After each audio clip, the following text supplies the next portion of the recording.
Chicken curry preparation చూద్దాం ఈ వీడియోలో. ఫస్ట్ చికెన్ తీసుకొని బాగా కడుక్కొని మ్యారినేట్ చేసుకోవాలి. దానికి చికెన్ చికెన్లో ఉప్పు, పసుపు, ధనియాల పౌడర్, కొంచెం లెమన్, పెరుగు, కారం వేసుకొని బాగా కలుపుకొని కొంచెం కొత్తిమీర కూడా యాడ్ చేసుకుంటే ఫ్లేవర్ వస్తుంది. అది 10 నిమిషాలు ఫ్రిడ్జ్లో పెట్టుకోవాలి.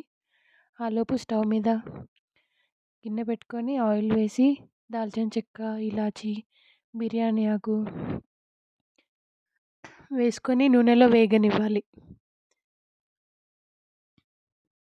ఆయిల్ బాగా వేడెక్కాక ఇవి వేసుకుంటే బాగుంటుంది రుచి.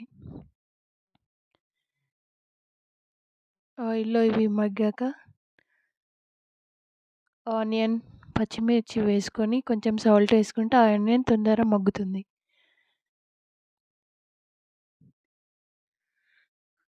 ఆనియన్ మగ్గే వరకు ఒక 5 మినిట్స్ వేడి మీద ఉంచాలి. పసుపు అల్లం వేసుకొని కూడా కలుపుకుంటే బాగుంటుంది ఆయిల్లో. ఇప్పుడు చికెన్ యాడ్ చేసుకొని బాగా కలుపుకొని ఉడకనివ్వాలి. కారం కూడా వేసుకుంటే మంచి ఫ్లేవర్ ఉంటుంది.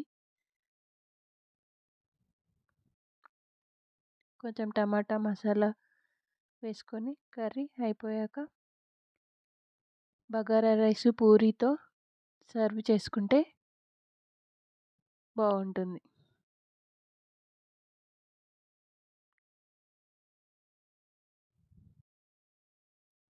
Chicken with bagara puri.